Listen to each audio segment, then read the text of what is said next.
Ya, ahí te voy a, en este momento voy a ver eso.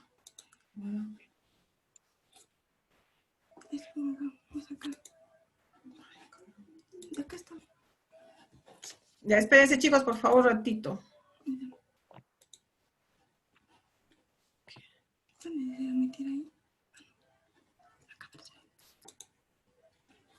Ya, ya les estoy admitiendo.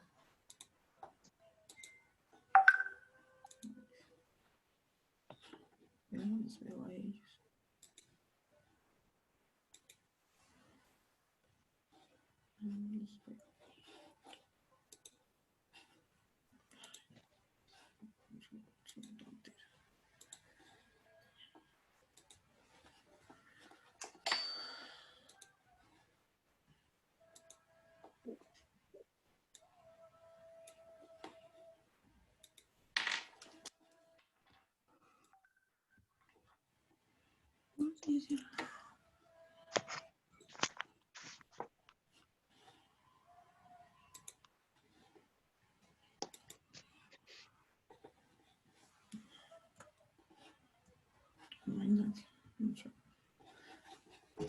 Bueno, ¿están viendo mi pantalla, chicos? Sí, Miss. Ya, bueno. No se sientan tristes, de repente desalentados por la situación que hemos pasado hace un momento. Vamos a ver la manera cómo se va a solucionar este problema, ¿ya? Pero no se preocupen, la verdad que de repente eso ya escapa de nuestras manos, tanto de ustedes como también mía y de repente de la dirección también. El problema es que en el primer grupo han entrado todos. Hemos tenido 52, 53 alumnos cuando enfermería tan solo tiene 38 o 40. Entonces, ese es el problema, ¿no? Entonces, también es, ¿qué se llama? Ustedes Miss, no han... ¿cuánto separa alumnos? Disculpe.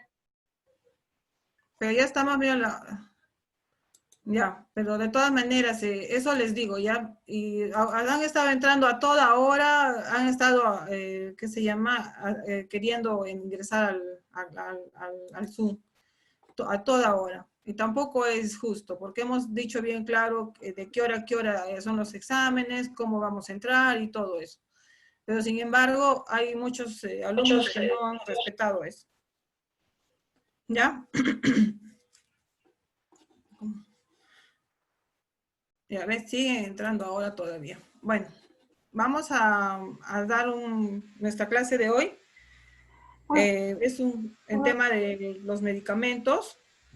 María Elena, buenos días, ¿cómo estás? Señora Mariluz, buenos días. ¿Cómo estás? Miss. Paso a paso, el trabajo que se ha desarrollado desde el primer grupo de enfermería, donde por cierto sí el error o la falla estaba en que ha habido cantidad de alumnos. Pareciera que no se les dio a conocer que era un grupo primero, que era enfermería, y el segundo grupo farmacia. Han saturado pues, la plataforma y esto ha dado lugar a que haya un pequeño espaciamiento en el que Zoom prácticamente nos estaba por abandonar, pero eso ya se solucionó técnicamente. Tenemos un grupito de alumnos que dio la indicación para que los pudieran considerar en el segundo y de su examen, alumnos de enfermería. Y en este examen de farmacia sí he estado desde el inicio que ustedes han dado. Yo lo que noto es mucho desorden. Hablan y hablan y hablan, piensan pero en voz alta. Y eso interrumpe y perjudica a los demás, a sus compañeros. Entonces uno tiene que aprender a vivir sus cosas y decir, no, reportarlo de repente en chat. Nosotros sabíamos que estaba habiendo problemas. Pero al final, con una intro casi de 10 minutos, porque han sido 8 minutos que han tenido al final cuando se solucionó, para que puedan responder y colgar su examen. De tal manera que en este momento en enfermería tenemos 8 alumnos aprobados, 23 desaprobados. Y no no es por cuestión de Zoom, pienso que es por el examen. 8 aprobados, 23 desaprobados y 8 que no dieron examen. En farmacia tenemos de 32 estudiantes, 17 aprobados, 7 desaprobados y 3 no dieron examen. O por lo menos no lo enviaron. Entonces, ¿qué es lo que vamos a ver? ¿Qué solución tenemos que ver y todo? La verdad es que no hay mucho que ver, porque los alumnos que no han enviado examen serían en todo caso los que han tenido problemas y el número es mínimo. Es un poquito mayor en enfermería, pero se les dio la indicación de que entraran en farmacia. Eso ya la docente ha tenido que ver. El número de desaprobados, voy a revisar el examen, ¿no? Voy a revisar el examen. Hay preguntas que coincidentemente han tenido erróneas. Por ejemplo, la penúltima pregunta casi todos han respondido mal. Vamos a revisar, de repente es un error de planteamiento, lo voy a hacer con la profesora María Elena, para poder ver. Tengamos en cuenta que cada pregunta es 4 puntos, ¿no? Entonces, la cuarta pregunta casi toditos han respondido mal, erróneamente. Voy a conversar con la docente, terminando todo esto, con calma para ver qué sucedió. ¿Que hemos tenido problemas en la plataforma? Sí lo hemos tenido, pero es porque todos irresponsablemente se han metido al primer grupo. La intención no sé cuál. Pienso que debe ser desconocimiento, no creo que sea para ver la prueba y después darle en grupo, ¿no? No creo, debe ser desconocimiento, pero lo vamos a manejar. Así que yo les pido tranquilidad, porque todos hacen alarma. Tranquilidad. Ya la plataforma después está normal. Yo no sé por qué con ciertos grupitos hay estos inconvenientes. Vamos a tratar de superarlos. Y las alumnas que sí no han presentado su examen en el área de farmacia son, a ver, por favor, el nombre. Ya, en enfermería es Briceño Pinto, Francesca, Grace Apicueta, Grace Rondón, Dualín Luque, Arlet Córdoba, Maribel de Nilsson, Joyce. Y en el área de farmacia, José Fernando Yamoca, Mariluz Ancalle, Maiva Luz Ancalle. ¿No? Son dos alumnos que en el grupo de farmacia no han presentado o no han dado examen. ¿Bien? Entonces, la cosa está muy simple, no hay mucho que especular, no hay que falló, que es un error. No. Aquí estoy yo para ver con mis ojitos chinos cómo se desarrolla el examen. ¿Ok? Así que tranquilidad, chicos. Continuar con la clase. Muy bien, María Elena. Gracias. La señora Mariluz. Gracias.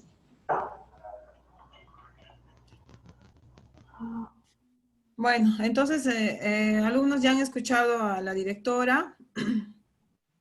Ya cualquier acuerdo, cualquier problema, ya se va a revisar en la plataforma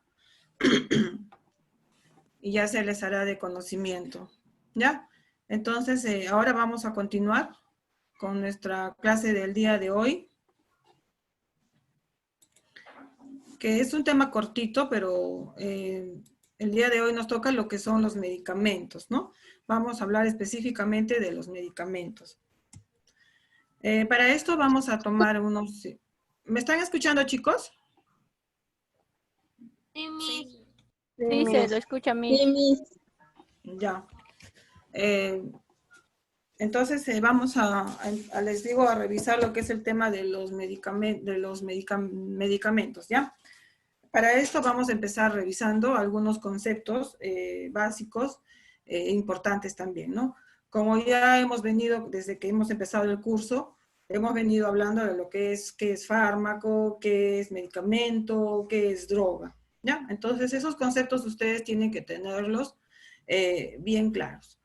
Entonces, ¿qué es un fármaco? ¿No? Un fármaco es una sustancia usada para la prevención, para el diagnóstico, para el tratamiento, para el alivio y para la cura de cualquier enfermedad, ¿no? Ese es un fármaco.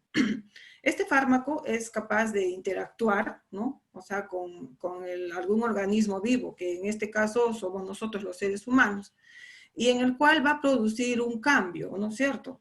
Se va a absorber, se va a transformar, se va a almacenar o se va a eliminarse, ¿no es cierto? Es lo que nosotros hemos estudiado, lo que es el ADME, ¿se acuerdan, no es cierto? Entonces, esa es la farmacocinética, que es lo que produce este fármaco, va a producir en un organismo. Entonces, el fármaco es la sustancia química que es usada para prevenir, ¿no? Para curar, para tratar o aliviar alguna enfermedad. Este fármaco, una vez que se junta, que interactúa, que se une a las células de nuestro cuerpo, de nuestro organismo, va a producir una modificación en el comportamiento de esas células. ¿no? Va a producir una serie de mecanismos de acción, los cuales al final van a dar un efecto, ¿no es cierto? Que es justamente lo que queremos, aliviar la enfermedad. Entonces, ese es un fármaco. El medicamento es la unión, o es un solo fármaco, o son varios fármacos juntos, ¿no? Ese es el medicamento. Entonces ya por ahí vamos viendo cuál es la diferencia entre fármaco y medicamento. El medicamento es uno, o son más fármacos que están unidos, ¿no es cierto?, que van acompañados de algún excipiente o vehículo, que le decimos también nosotros, y que están integrados en una forma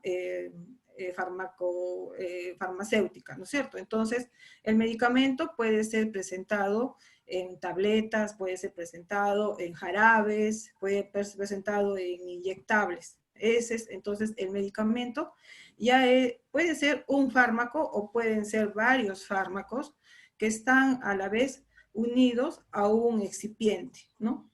Y a la vez este excipiente con esos fármacos van a dar una forma farmacéutica, ¿no es cierto? Entonces, ese es el medicamento ya en sí, ¿no? Entonces, esa es la diferencia con un fármaco, ¿no?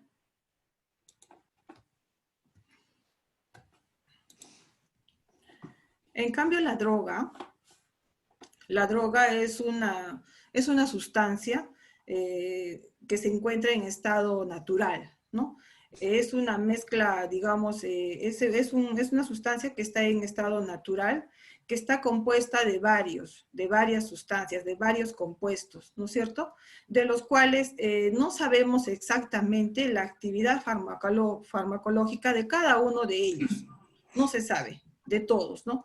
De repente se puede saber de uno, del otro, pero no sabemos en sí de todos sus componentes. Entonces, esa es la forma de la droga, es la forma natural, ¿no? Digamos, de las sustancias o de los fármacos que se encuentran.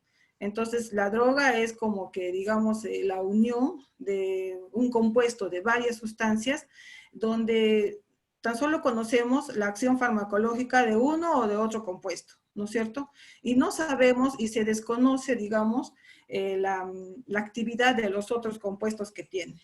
Entonces, no sabemos, por lo tanto, no se sabe si esa droga nos va a producir un bien, ¿no? O va a producir de repente un daño, ¿no? Al organismo. Entonces, prácticamente la droga es como que es una sustancia que está en una calidad, digamos, natural, ¿no? O sea, a lo que se presenta al momento. En cambio, el fármaco es una sustancia química, ¿no? Ya estudiada, ya conocida, cuál va a ser su actividad en el organismo, ¿no es cierto? Y el fin va a ser justamente aliviar el dolor o curar una enfermedad. Y el medicamento es el fármaco o la unión de varios fármacos que a la vez están unidos a un excipiente y se presentan de una forma farmacéutica, ¿no es cierto? Ya sea una pastilla, ya sea un comprimido, una cápsula, un jarabe, una inyección. Entonces, esos son los tres conceptos importantes y básicos en lo que es la farmacología. La composición de los medicamentos están compuestos, como ya les dije, por un fármaco, ¿no? O principio activo, que es lo mismo. Y con sustancias inactivas que se llaman excipientes, ¿ya? Entonces el medicamento ya está, el medicamento es la unión del fármaco con un excipiente, ¿no? Este excipiente no tiene actividad farmacológica, es inactivo, ¿no? No tiene ningún efecto. En cambio, el fármaco sí. El medicamento, como les decía, está compuesto por su principio activo y por excipientes. El excipiente, ¿qué función cumple, no? ¿Cuál es la función del excipiente? ¿Por qué tiene que estar un fármaco unido a un excipiente? El excipiente sirve como vehículo, ¿no? Como digamos, como un medio de transporte, como un medio de, digamos, donde pueda facilitar la acción del principio activo. Esa es la función del excipiente, ¿ya? También dice posibilitar la preparación y estabilidad del fármaco, modificar las propiedades organolépticas, determinar las propiedades físico-químicas, no tienen actividad terapéutica, o sea, no producen ningún efecto. Entonces, y tenemos varios tipos de excipientes. Por ejemplo, hay unos que son los aglutinantes, que permiten mantener unidos los principios activos, ¿no? Entonces, aglutinan, o sea, juntan, reúnen los principios activos. Permite que los principios activos estén juntos. Los diluyentes hacen todo lo contrario, ¿no? Entonces, permiten, dice, rellenar el contenido de un comprimido o cápsula. Ustedes han visto cuando alguna vez hemos administrado o hemos tenido en nuestras manos alguna cápsula, se abre y el dentro tiene una serie de polvito, una serie de como gránulos muy pequeñitos, ¿no es cierto? Entonces, esa cápsula, digamos, contiene lo que es el principio activo y contiene también a la vez el excipiente, ¿no? Entonces, el excipiente sirve, digamos, para rellenar todo el contenido de la cápsula, ¿no es cierto? Porque toda la cápsula no es el fármaco, es una cantidad. Pero para que rellene toda la cápsula se usa lo que es el excipiente. ¿Ya? También tenemos los excipientes que son desintegradores, que van a permitir que el comprimido se rompa en el tracto intestinal, ¿no? Y con eso va a liberar los principios activos para que se proceda a la absorción, ¿no es cierto? Entonces, en este caso, los excipientes va a ayudar a que ese comprimido que nosotros hemos ingerido se rompa en el estómago y el principio activo va a empezar a salir, ¿no? Para que se absorba y pase a la sangre. Los excipientes lubricantes previenen que los ingredientes se agrumen, o sea, se peguen, digamos, ¿no? Se peguen, se junten, se unan todos, y entonces este excipiente lubricante es como, digamos, como un aceite que lo va a separar, ¿no? No va a permitir que se amontonen todos o que se agrumen. En cuanto a los recubridores, tenemos que este tipo de excipientes, por ejemplo, protegen los componentes de los comprimidos, ¿no? De las tabletas, por ejemplo, cuidando algún riesgo si se presentara cuando está, digamos, al aire libre, protegiendo de la humedad, de la luz también, ¿no? Entonces, y también ayudan para que sea más fácil para que nosotros lo podamos ingerir, ¿no? Entonces, hay unos medicamentos que tienen una capa protectora, ¿no? Que recubre, ese es un excipiente, y su finalidad, por ejemplo, es proteger, ¿no? Proteger el principio activo de los efectos del aire, de la luz, de la humedad. Los edulcorantes son los que van a proporcionar un sabor más agradable al fármaco, ¿no? Sobre todo, por ejemplo, cuando son a los niños, los medicamentos, para que puedan tolerarlos. Por lo general, los medicamentos de los niños son, pues, con sabor a frutas, ¿no? Dulces, para que los puedan tolerar y no los rechacen. Los saborizantes también, ¿no? Mascaran los ingredientes activos con sabores agradables, por ejemplo, ¿no? También, como lo decía en el excipiente anterior, ¿no? Los excipientes edulcorantes son los que van a ser los que van a endulzar, ¿no? Van a ser, por ejemplo, el sabor más agradable, permitiendo que las tabletas sean también, se puedan masticar, ¿no? Ustedes alguna vez algún comprimido, cuando se retiene en la boca, es amargo, su sabor no es agradable. Pero sin embargo hay algunos medicamentos que sí lo es, pero eso es por el excipiente, ¿no? Que lo acompaña al fármaco. En los saborizantes es el sabor, ¿no? Que les da a sabores agradables, a frutas de repente, a mentas, ¿no? Fresas, que es en caso de los jarabes de los niños. Y los colorantes son los que van a mejorar, digamos, su presentación, su apariencia física, ¿no? Del medicamento. En cuanto a la clasificación de los fármacos, ya también la semana pasada hemos revisado esto, hemos visto que el fármaco tiene 3 nombres, ¿no es cierto? El fármaco tiene un nombre químico, tiene un nombre genérico y tiene un nombre comercial. ¿Ya? Vamos a dar un pequeño repaso de esto. Por ejemplo, ¿qué es un nombre químico? ¿Qué es un nombre genérico? ¿Y qué es un nombre registrado o comercial? El nombre químico viene a ser la fórmula en sí, la fórmula química o molecular, la cual posee ese fármaco, ¿no es cierto? Pero por su mismo nombre es difícil de que los profesionales o tanto los profesionales de salud, los pacientes, lo puedan identificar, ¿no? Entonces, pero según su fórmula molecular, su fórmula química, pues tiene un nombre especial, ¿no es cierto? En cambio, por ejemplo, en este caso de la aspirina, su nombre químico es el ácido ortoacetil parabenzoico, ¿no? Entonces, como ustedes ven, es un nombre largo, un poco difícil de pronunciar y por lo tanto, de repente, pues el paciente mucho menos lo va a poder aprender, ¿no? Este es el nombre químico, ¿no?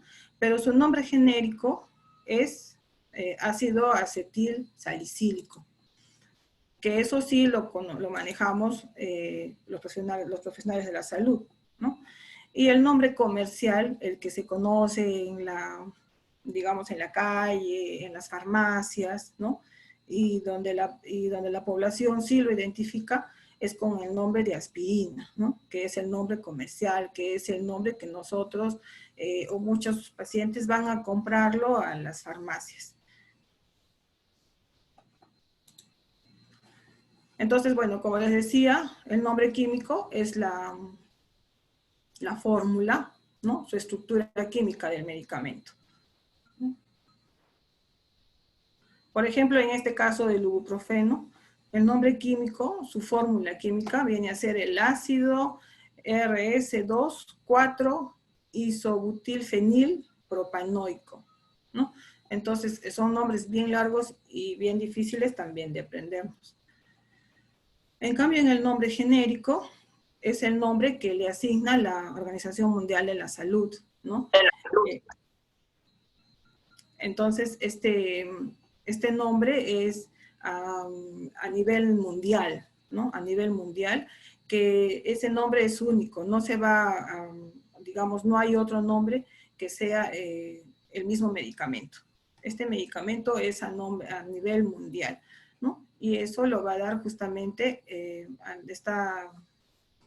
la Organización Mundial de la Salud, ¿no? Entonces, en este caso es ibuprofeno. El ibuprofeno es el nombre genérico que se va a conocer el medicamento a nivel mundial, ¿no?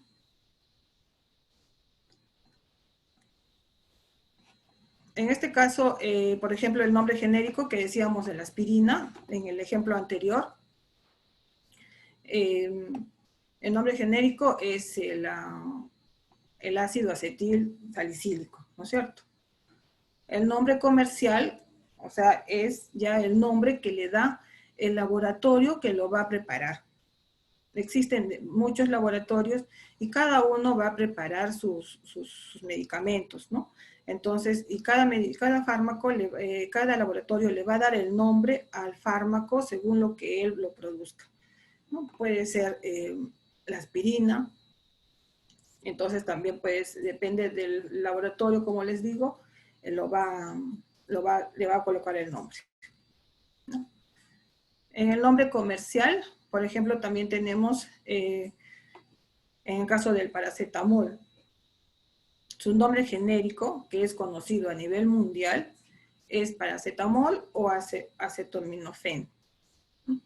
Pero sin embargo, el nombre comercial, ¿no?, que lo vamos a encontrar en las farmacias, puede ser Panadol, puede ser Paramidol, Mejoral, Paracetamol, ¿no? Entonces, todos esos, muchos nombres, se debe al laboratorio que lo produce, que lo fabrica, ¿no? Pero en sí es lo mismo.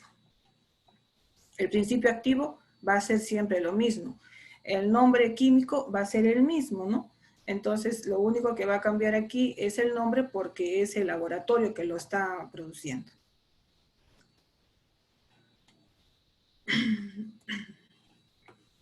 Entonces, ustedes también habrán visto, inclusive, cuando ustedes van a comprar, por ejemplo, algún medicamento a la farmacia de marca, también te dan, tiene otra presentación, ¿no? Entonces, por ejemplo, te vienen una cajita, te vienen con una cucharita, te vienen con sabor, te vienen con sabor a fresa, de repente a menta, tienen diferentes presentaciones. En cambio, cuando un medicamento es genérico, ¿no?, por ejemplo, viene sin caja, los jarabes no vienen en cajita, simplemente vienen en un polvo para que nosotros le echemos agua y lo vamos a diluir y ya está preparado el medicamento. Las pastillas o los comprimidos de igual manera, ¿no? Te vienen simplemente en un blister, ¿no?, plateado, una tira de las pastillas, ¿no?, de 10 de repente, ¿no? Te vienen los blisters de 10 pastillitas. En cambio, el comercial te va a venir en una caja, ¿no? Te va a venir en cajita, te va a venir de diferente color, porque tiene alguna capa protectora. Entonces, esa es la diferencia entre lo que es el genérico y lo que es el comercial también.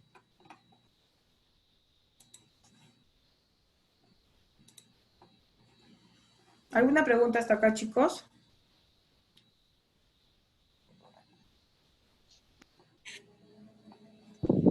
No, Miss. No. En cuanto al origen de los fármacos, vamos a ver que los fármacos al principio tan solo eran de origen vegetal, ¿no?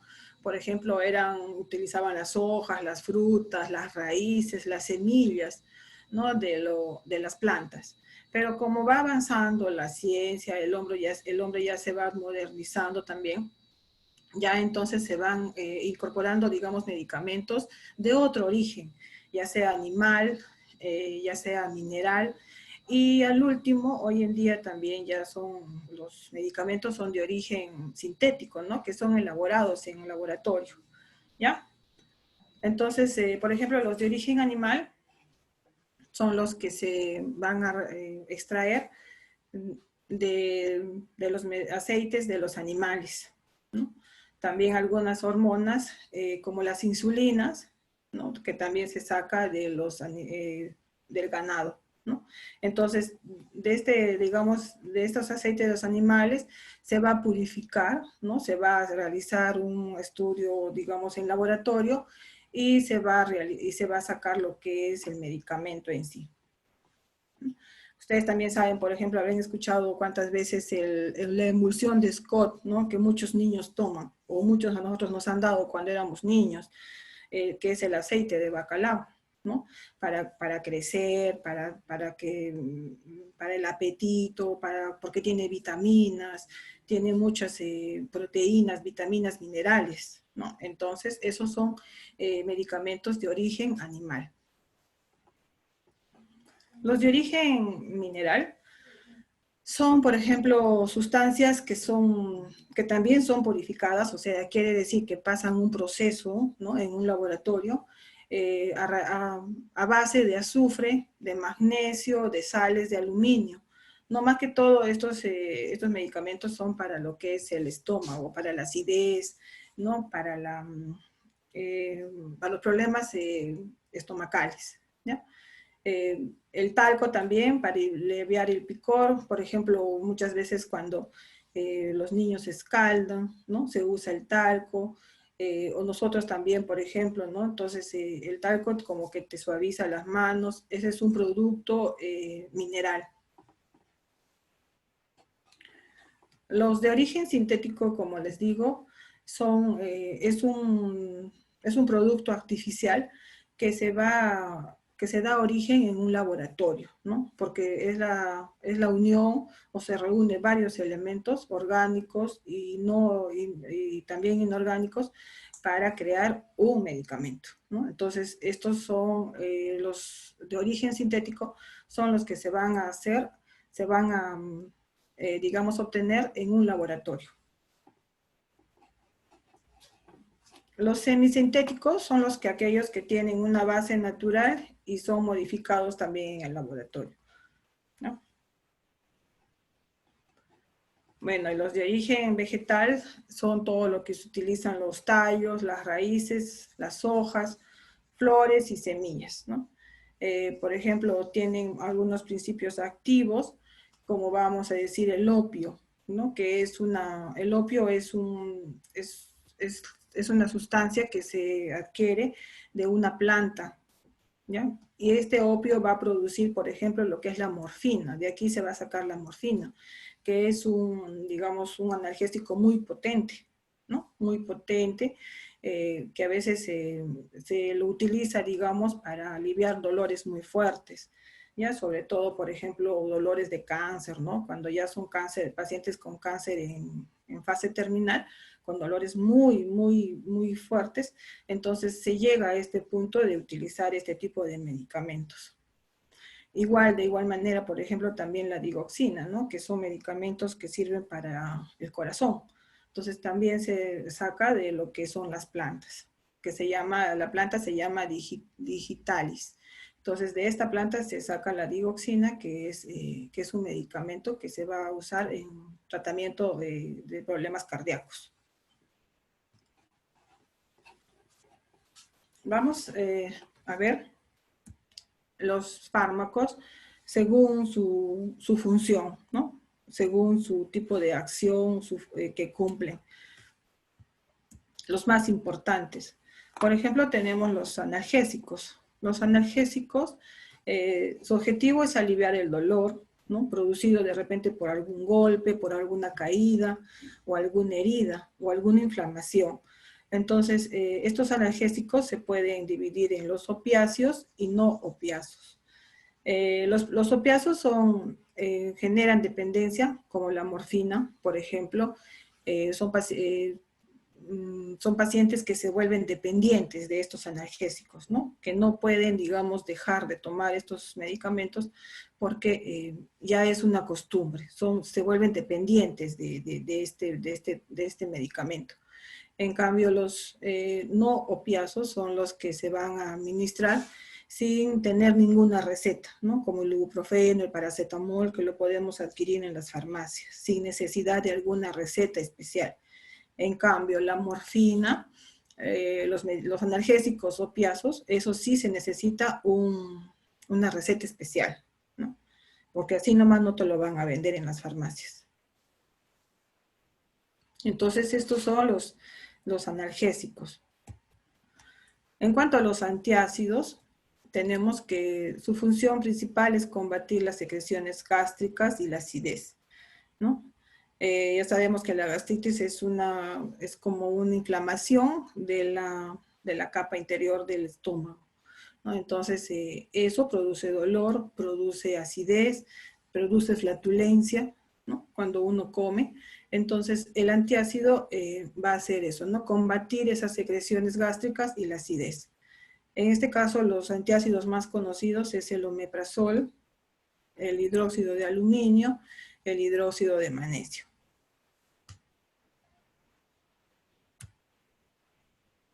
Los antialérgicos son medicamentos que van a aliviar los efectos negativos de las alergias, ¿no? Son usados en pacientes que sufren de alergia, ¿no? Antialérgicos. Entonces estos medicamentos van a contrarrestar, digamos, los efectos en caso de alergias. Los más utilizados son la clorfenamina, la cetirizina, ¿no? La levocetirizina, la loratadina. Hay muchos medicamentos antihistamínicos que se pueden utilizar. ¿no? De repente a veces si uno es alérgico al polen, si uno es alérgico de repente al polvo, ¿no? A veces alérgico al perro de los animales, ¿no? Entonces empieza a estornudar, empieza a fluir la nariz. Entonces en este caso se usan los antialérgicos. Los antidiarreicos son medicamentos que su fin, su propósito, digamos, es aliviar y frenar los efectos de las diarreas, ¿no es cierto? Entonces es para evitar que siga las deposiciones líquidas, ¿no? Porque si el paciente va a seguir con las posiciones con diarrea, pues va a llegar a deshidratarse. Entonces el fin de estos medicamentos es frenar estas diarreas. Los medicamentos más conocidos antidiarreicos tenemos la loperamida, el subsalisato de bismuto, ¿no? El kaopectate, que son otros medicamentos también. Algunos son genéricos, la loperamida es genérica, como su nombre es genérico loperamida, pero también en la venta comercial tienen otros nombres. Tenemos también los antiinfecciosos y antivirales, ¿no? Estos medicamentos, por ejemplo, se recetan para hacer frente a las infecciones, ya sea por bacterias, que son los antibióticos, ¿no? O también puede ser los antifúngicos, que es contra los hongos, antivirales contra los virus, antiparasitarios contra los parásitos. Entonces, estos antiinfecciosos son los que van a ir en contra de alguna infección, ¿no? Que puede ser por bacterias, puede ser por hongos, puede ser por virus, ¿no? Por parásitos. Los más conocidos, digamos, son la amoxicilina, que nosotros también la sabemos, hemos escuchado, la hemos tomado, cefalexina, oxacilina, cotrimazol, ciprofloxacina, ¿no? Entonces, según la enfermedad de repente que nosotros podamos tener, también nos van a dar el antibiótico, ¿no? Que debemos tomar. Nosotros no podemos tomarnos cualquier antibiótico, cualquier pastilla, ¿no? Porque no sabemos que de repente en vez de hacernos un bien, nos vamos a hacer un mal. Los antiinflamatorios, que también muchos nosotros seguro que los hemos tomado, su objetivo es desinflamar y aliviar los dolores producidos por la inflamación, ¿no? Cuando una parte de nuestro cuerpo, digamos, se inflama, produce dolor, ¿no? Un malestar, produce dolor porque se vuelve rojo, se pone la parte muy caliente de la piel, entonces eso nos puede dar una fiebre, nos causa dolor, nos causa malestar. Entonces estos medicamentos lo que van a hacer es desinflamar esta parte, ¿no? Y por lo tanto el dolor también se va a terminar, ¿no? Entonces, entre los más conocidos tenemos el ibuprofeno, el paracetamol, el naproxeno también, el piroxicam, la aspirina, también son medicamentos que se van a utilizar para la inflamación. Los antidepresivos son medicamentos que pertenecen al grupo de los fármacos psicotrópicos, ¿no? Y que se utilizan para tratar trastornos depresivos, ¿no? Más que todo, ya que tienen que ver, digamos, con problemas psicológicos, ¿no? De las personas. También sirven para tratar trastornos de ansiedad, desórdenes de alimentación, ¿no? Y alteraciones en el control de los impulsos. Entonces, los más conocidos, por ejemplo, tenemos la fluoxetina, tenemos la sertralina, paroxetina y escitalopram. Entonces, estos medicamentos son administrados y son también inclusive vendidos bajo receta especial. Esos medicamentos no se encuentran a la venta, digamos, como un paracetamol y como un ibuprofeno, ¿no? Estos medicamentos son, y tan solo son administrados o si no indicados por personal médico, ¿no? Y bajo, más que todo, supervisión, ¿no? de alguna persona. En cuanto a los antipiréticos, Los antipiréticos son medicamentos que van a reducir la fiebre, ¿no? Por ejemplo, también la aspirina también es un medicamento que va a bajar la temperatura. El paracetamol y el ibuprofeno y el metamizol. Entonces, el antipirético, como hay varios medicamentos que sirven para bajar la temperatura, y también hay muchas presentaciones, ¿no? Entonces, va a haber en pastillas, va a haber en gotitas para los niños, en jarabe también para los niños, inclusive también hay inyectables. Los antitusivos son medicamentos que se van a utilizar para reducir la tos, ¿no? A veces, por ejemplo, tenemos algún proceso respiratorio y presentamos tos muy exagerada, con unos abscesos muy fuertes, ¿no? Que inclusive llega a doler el pecho y la garganta. Entonces, estos medicamentos van a ser utilizados para reducir la tos, ¿no? Entonces, algunos medicamentos tienen codeína, lo que va a producir a veces dependencia, o sea, va a producir que el paciente siempre quiera que tenga esa tos, va a tener que administrarse este tratamiento. ¿No? Tenemos, por ejemplo, el dextrometorfano, la difenhidramina, metadona, ¿no? Muchos, cuando nosotros, por ejemplo, tenemos tos, nos quiere dar algún resfrío, ¿no? Alguna gripe, a veces se presenta con tos. Y la tos es incómoda porque nos tosemos en la noche, no podemos dormir tranquilos, digamos, ¿no? A toda hora nos da ese absceso de tos. Entonces nosotros nos compramos de repente un dextrometorfano o nos indica el médico algún medicamento antitusivo, justamente para reducir esos episodios de tos.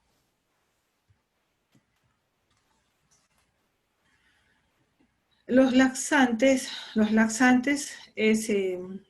no se debe usar constantemente, ¿no? Debe ser de uso moderado, hay que tener también cuidado con el uso de los laxantes, y lo que va a hacer el laxante es ayudar al tránsito intestinal, ¿no? Por ejemplo, va a hacer que el intestino funcione como debe ser, y de esta manera pues combatir el estreñimiento, que también causa unas molestias, ¿no? Al paciente. Los más conocidos, los laxantes más conocidos, tenemos el Dulcolax, que es un nombre comercial, ¿no?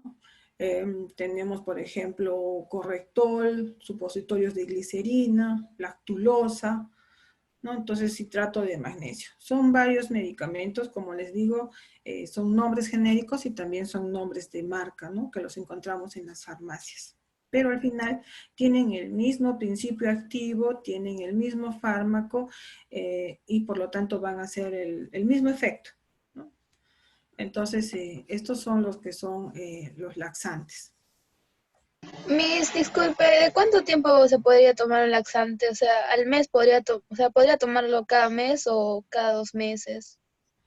Es que, por ejemplo, mira, no todas las personas, no todos los seres humanos somos iguales, ¿no?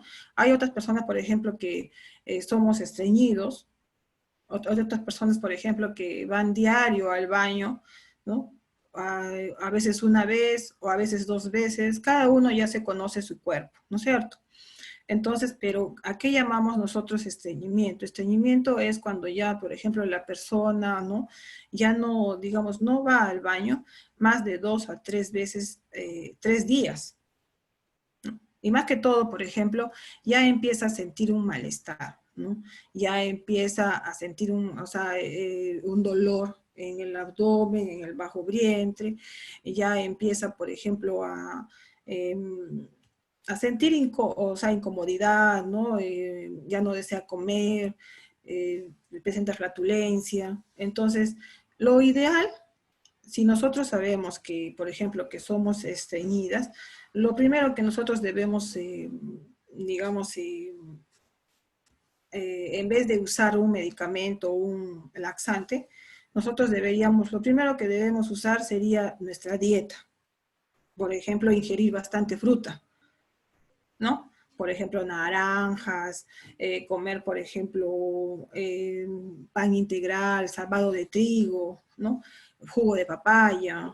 Esas cosas que nos van a ayudar a que el intestino tenga más movilidad. Entonces, al intestino tener más movilidad, entonces va a hacer que las heces también salgan más rápido. Entonces, tomar bastante agua, ¿no? Porque a veces nosotros estamos acostumbrados, o a veces por el trabajo también, no tenemos esa disponibilidad de tomar agua todo el día. Tomamos en la mañana y de repente ya tomamos hasta la tarde, hasta nuestro almuerzo y nada más un solo vasito. Entonces, eso también va a hacer que de repente no se produzca un estreñimiento, ¿no? Entonces, tampoco es bueno tomar, digamos, un laxante así, ¿no? Una vez al mes, digamos. Se toma el laxante siempre y cuando sea necesario. No quiere decir que se tome como como una prevención, digamos, ¿no? Si tú eres estreñido, sí puedes usar el laxante, ¿no? Pero lo primero sería recurrir a, digamos, a métodos más naturales. Por ejemplo, como te digo, no comer fruta, salvado de trigo, esas cosas, jugos, ¿no? Jugos que te van a ayudar a que tu intestino pues no se llene tanto y te produzca un estreñimiento. Entonces, lo ideal sería, por ejemplo, si ya es demasiado tu estreñimiento, pues puedes tomar, ¿no? El laxante en la noche. Por lo general los laxantes se toman en la noche, ¿no? A las 6, 7 de la noche, para que el efecto que te hagan sea en la madrugada, ¿no? Digamos a las 5 de la mañana, ¿no? Ya vayas al baño, ¿no? Porque no, a veces es incómodo, porque no tan solo vas una sola vez al baño, te llama varias veces al baño. Entonces es incómodo, digamos, si estás en tu trabajo, ¿no? Si en tu trabajo, digamos, estás en la tarde en una reunión y empieza a hacerte efecto el laxante. Entonces lo ideal es tomarlo en la noche para que en la madrugada te haga efecto, ¿ya? Inclusive también hay muchas personas que utilizan la leche de magnesia, ¿no? También como laxante. Inclusive se dice para hacer una, digamos, una limpieza, ¿no? De los intestinos, ¿no? Entonces, eso no es necesariamente, pues, que tengo que hacerlo, ¿no? Sino cuando son las personas muy estreñidas, sí lo puedes hacer. Pero también hay personas que van al baño 2, 3 veces al día, y eso es normal para ellas, ¿no? Entonces, es según también el organismo de la persona, digamos, ¿no? ¿Alguna pregunta?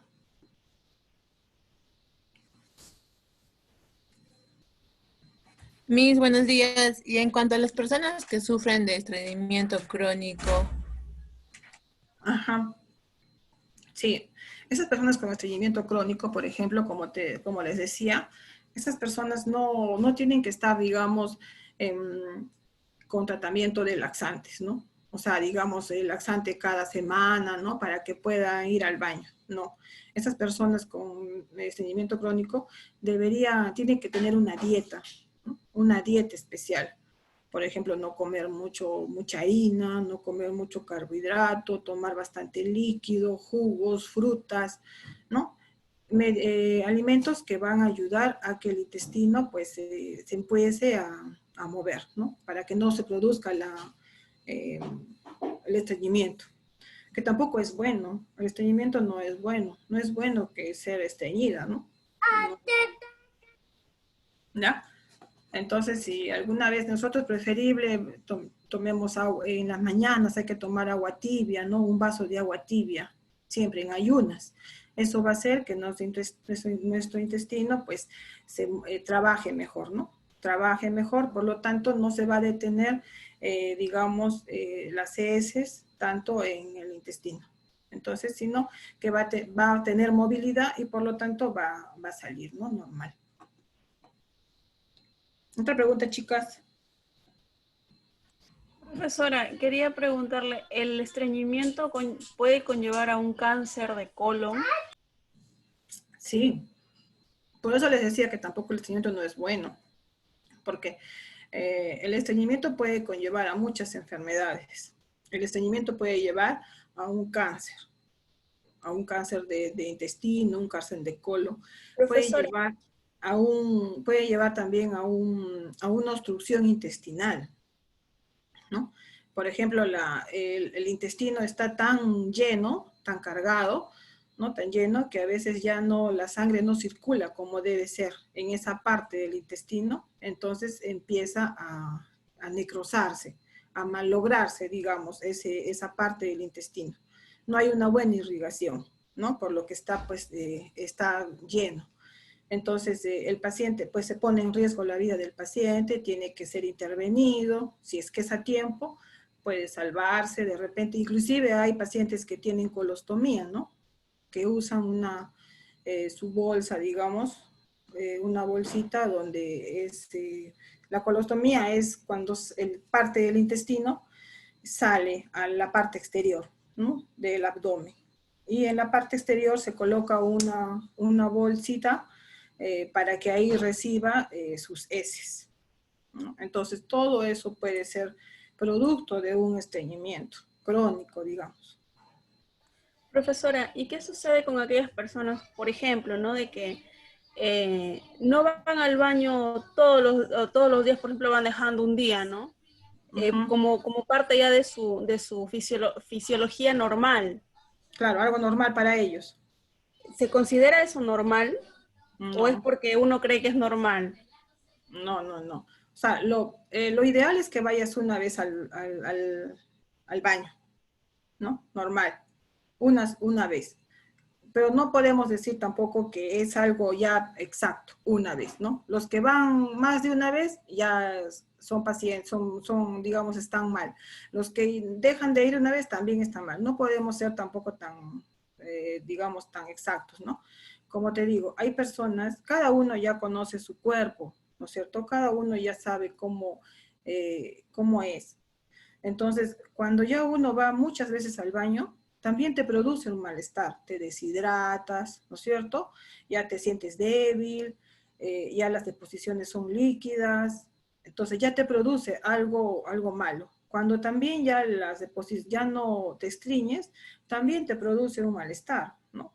Te produce una sensación de llenura, te produce una sensación de malestar, ¿no? A nivel del abdomen, del estómago, muchas veces te da mal aliento también, ¿no? Si ya se te quita el apetito.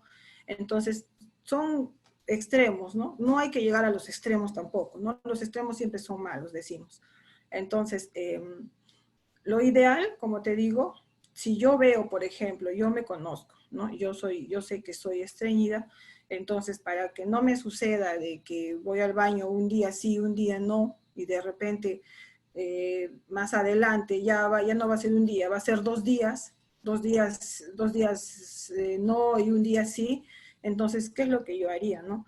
Yo tendría que acudir a mi dieta, ¿no? A mi dieta, por ejemplo, tomar agua en las mañanas, tomar un jugo de papaya, tomar un jugo de naranja, comer un pan de trigo o pan integral, o de repente tomar un salvado de trigo, ¿no? Cosas frutas, alimentos que me van a hacer que mi intestino trabaje, ¿no? Para evitar justamente esto, ¿no? Que el estreñimiento. Entonces, eso debemos nosotros ver, ¿no? Lo ideal es que vayamos una vez al día al baño. Miss, ¿y ¿Ya? qué es lo que le hace mal al estómago? Entonces, o sea, ¿qué es lo que le hace mal? ¿Por qué es que algunas personas sufren de estreñimiento? O sea, ¿qué es lo que comen que les hace mal? Por ejemplo, no toman agua. No toman agua. No tomamos agua.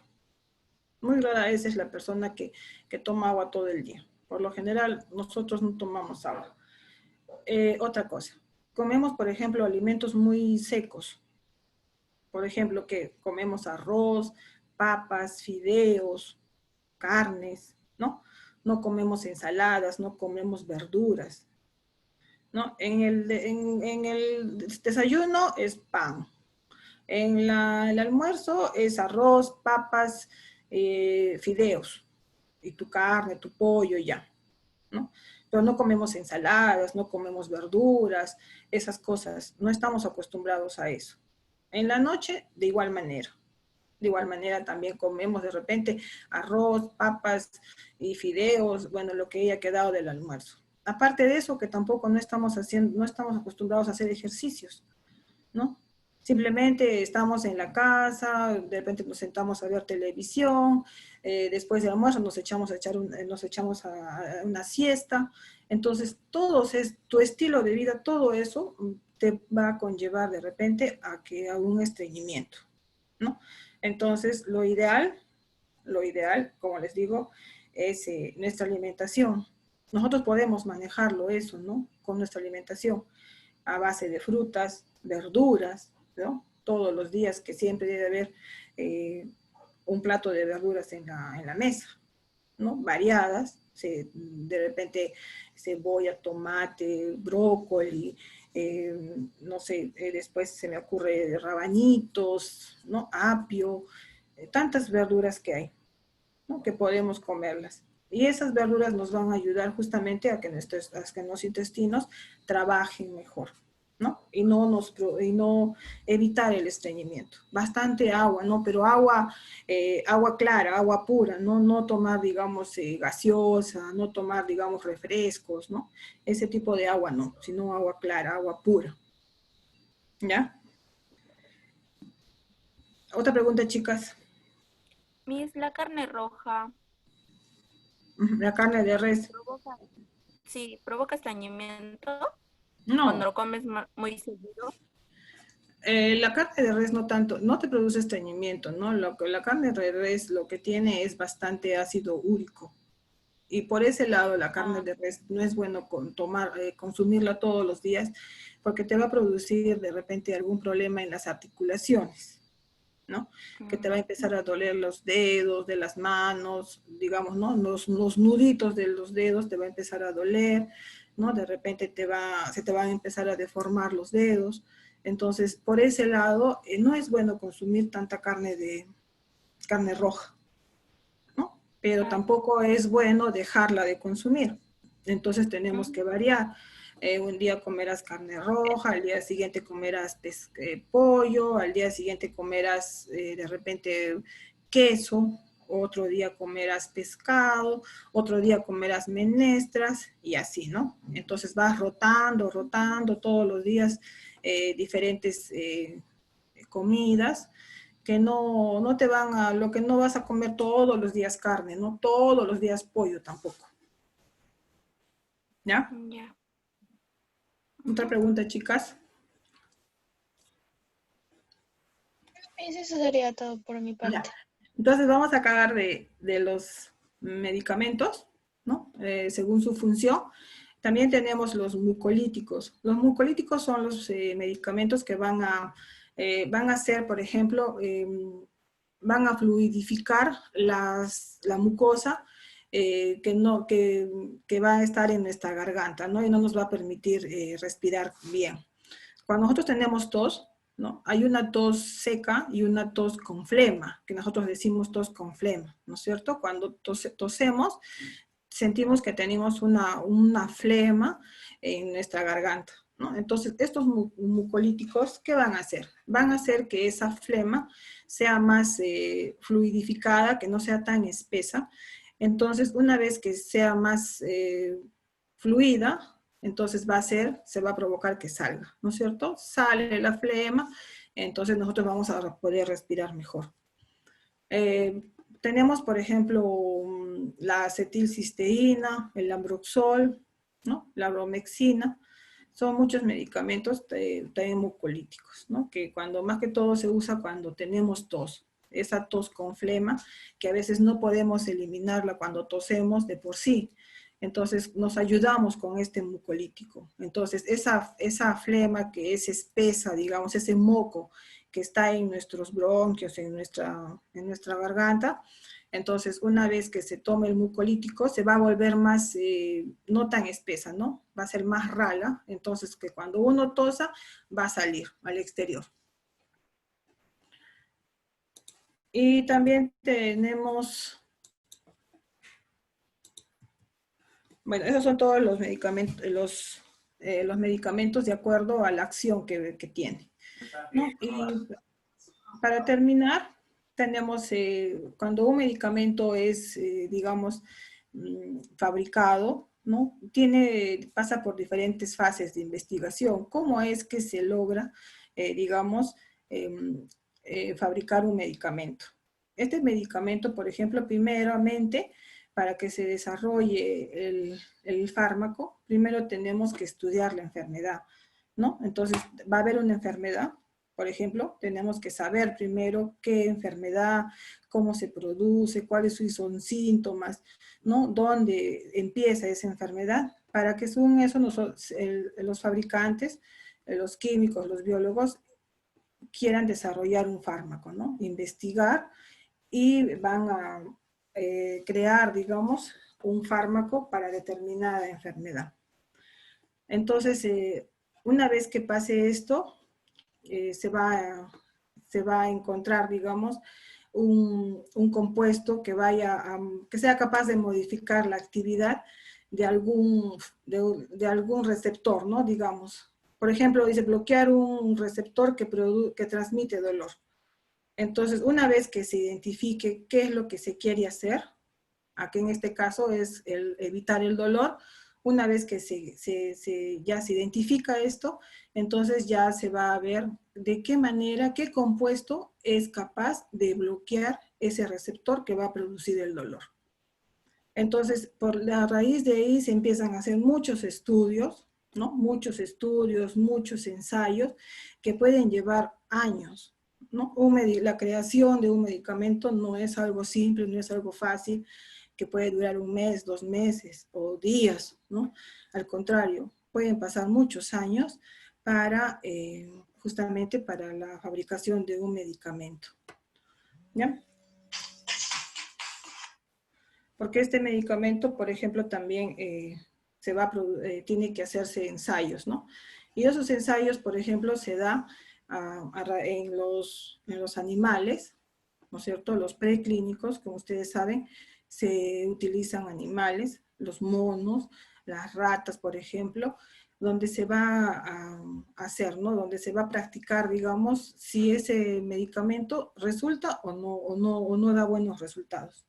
Una vez que ya se estudia en este tipo de animales, por ejemplo, entonces ya recién de ahí puede ser aplicado al ser humano, ¿no?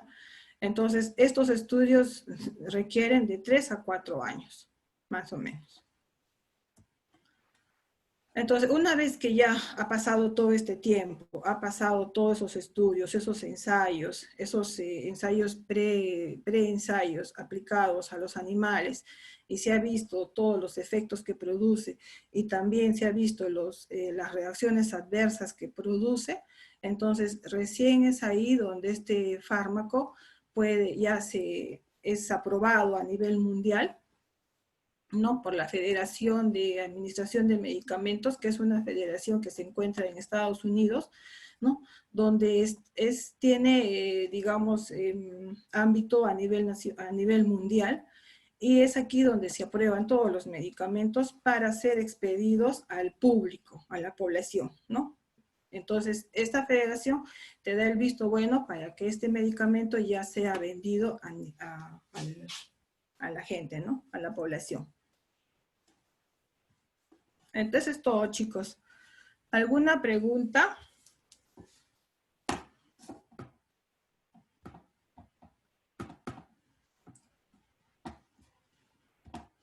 Bueno, chicos, no hay preguntas por lo que veo.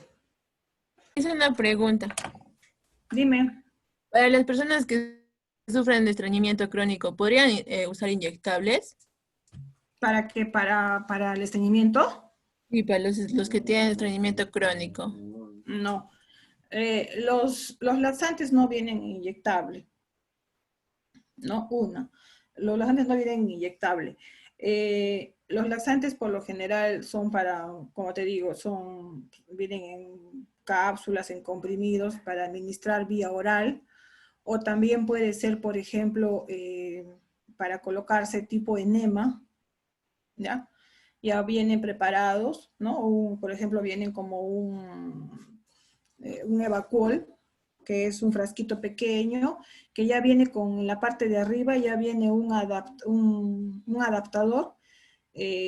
como una puntita, digamos, como una cánula, ¿no? Que justo viene para que ya sea administrado por vía rectal, ¿no? Entonces, hay ese tipo de laxantes, hay también ese tipo de suspensión, ¿no? Como viene a ser, por ejemplo, la lactulosa, que también es como un jarabe que te produce, ¿qué va a hacer la lactulosa? ¿Qué hace? La lactulosa hace que las heces, que son duras, empiezan a ablandarse, ¿no? Se empiezan a ablandar, entonces va a hacer que más fácil salgan. Entonces, hay muchas, esos son los laxantes, ¿no? Por ejemplo, hay también pastillas, hay, por ejemplo, colados de frutas, de ciruelas, ¿no? Que también te van a ayudar a que las heces se ablanden y por lo tanto salgan, ¿no? Sea más fácil. Porque cuando uno se estreñe, las heces se ponen muy duras, duras, y eso es lo que hace que se llama el dolor que produce, ¿no? Cuando uno siente la necesidad, siente digamos, la necesidad de ir al baño, de defecar, ¿no? Y uno no puede porque las heces son muy duras, ¿no? Y si a veces se hace mucha fuerza, puede provocar un desgarro, ¿no? A veces el recto, el ano, con la fuerza que uno hace, se puede rasgar. Y por lo tanto, pues vas a tener dolor, vas a tener sangrado, entonces va a ser peor, ¿no? Entonces de ahí también es que a veces se forman las hemorroides. Entonces tampoco no conviene que las personas que sean estreñidas, porque las personas que son muy estreñidas, al final también resultan con hemorroides, ¿no? Entonces, los laxantes no vienen en inyectable, Mi- ¿ya? ¿Alguna más pregunta, chicos? Mis disculpe, ¿las hemorroides te pueden causar así una enfermedad súper así fuerte o algo? ¿Los hemorroides te pueden qué? O sea, ¿te pueden causar un cáncer o algo así?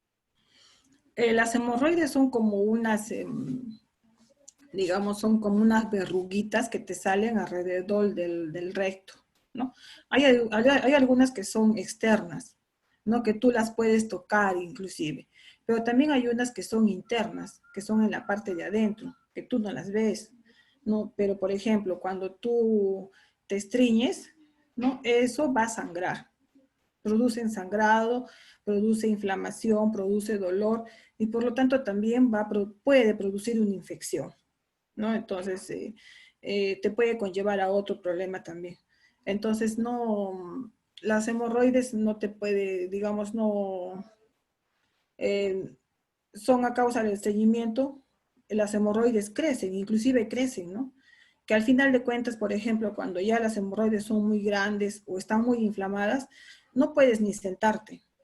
Te producen tanto dolor e incomodidad que la paciente no puede ni sentarse, ¿no? Por el dolor que siente y por el tamaño de la hemorroides.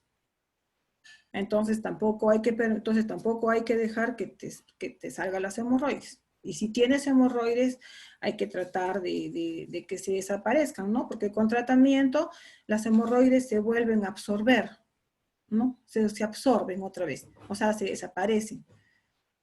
Entonces, a tiempo todo eso se corrige, no hay problema, ¿no? Y para eso tendríamos que comer sano, comer verduras, frutas, para evitar que me estreña, porque si me voy a estreñir, eh, hago tanta fuerza que me va a producir de repente una hemorroides, ¿no? Y si eso va a ser continuo, mis hemorroides van a crecer. ¿Alguna pregunta más, chicos? No, por mi parte no. Ya. Miss, Dime. respecto a las fases de investigación para un medicamento o una vacuna, sabemos ya que esto tiene que pasar por diferentes fases, ¿no? Ujú. Y esto, pues dura entre 3 a 4 años, dice usted. Ujú. Y puede ser posible que con esto que estamos viviendo que lo puedan sacar la vacuna en este año? Sí, mira, estamos viendo, ¿no? ¿Desde cuándo estamos con eso que ya la vacuna ya está, que ya está llegando, que ya va a estar así, que ya va a ser, ya nos va a llegar? Ya estamos pasándonos casi todo el año. Sin darnos cuenta, ya estamos a fines de año, ¿no? Y hablamos que la vacuna ya va a llegar recién al próximo año, ¿no? Si tú has visto en las noticias, por ejemplo, se ven que hay muchos laboratorios que están haciéndola, que están produciéndola, que están fabricándola, por la necesidad que tenemos, ¿no? Porque pues estamos viendo que el coronavirus es una enfermedad que está matando mucha gente. Entonces es necesario, urgente, que de una vez se fabrique una vacuna. Pero hasta el día de hoy no tenemos nada. Y ya estamos pasando un año, ¿no? Entonces al próximo año, ojalá que Dios quiera, pues ya podamos tenerla, ¿no?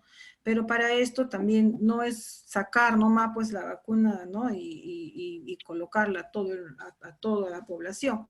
Para esto también tiene que, o sea, realmente garantizar, ¿no? Garantizar que realmente pues sea el efecto que se desea lograr y que no produzca ningún daño ¿no? al ser humano. Tampoco, ¿no?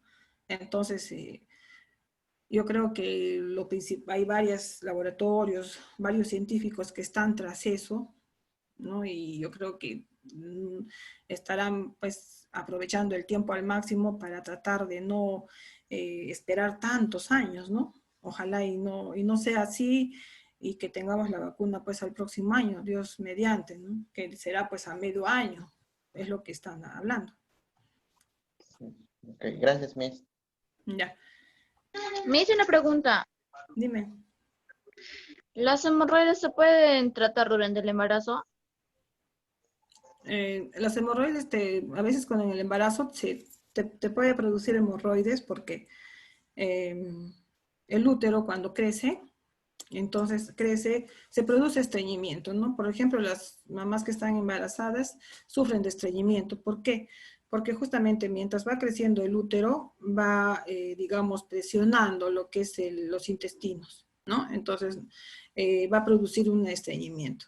Puede producir también unas hemorroides durante el proceso del embarazo, pero una vez después de los 9 meses, pues ya no debe existir este estreñimiento y mucho menos estos hemorroides.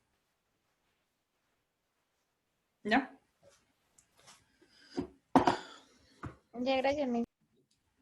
Bueno, chicos, hay 2 videos que les he subido en la plataforma, que ya ahorita ya son las 11 para que los veamos. No sé si los quieren ver ahora o en todo caso ya los ven ustedes los ven en la plataforma, ¿ya? Yo en la noche les voy a subir la tarea y ya vamos a ver también de qué manera se va a solucionar el problema de repente de los exámenes, ¿ya? No se preocupe. ¿Ya? Miss, ¿no va a haber revisión de portafolio? Sí, pero ya no me han enviado sus videos. Sí, Miss, sí le hemos enviado. No, Ya, Miss, yo no le he enviado. ¿Por qué? No, Miss, yo también. Bien claro No, yo está tampoco lo he enviado. en la plataforma, ya tienen que estar el video de los carpetas de trabajo. ¿Ya? Ya, No puede ser Miss. hasta hoy día, Miss. ¿Cómo? No puede ser hasta hoy día para subir el portafolio. Voy a revisar la tarea, voy a ver cuántos me han cumplido y de repente pues se habilita la plataforma, pero ya saben que con menos nota. Ya, Miss, gracias. ¿Ya? Bueno, chicos, cuídense mucho. Nos encontramos el próximo miércoles. No se desesperen, no se sientan mal. Recién estamos empezando. Lo principal es que ustedes estudien, ¿no? Y aprendan. ¿Ya? Nos vemos, chicos, hasta el próximo miércoles. Vean el video, por favor, vean el video. ¿Ya? Miss. Ya, Miss, gracias. Miss. Chao, cuídense, chao, chao. Hasta Chao, luego, Miss. Miss. Cuídense. Cuídese, Miss. Hasta luego, Miss. Chao. Hola.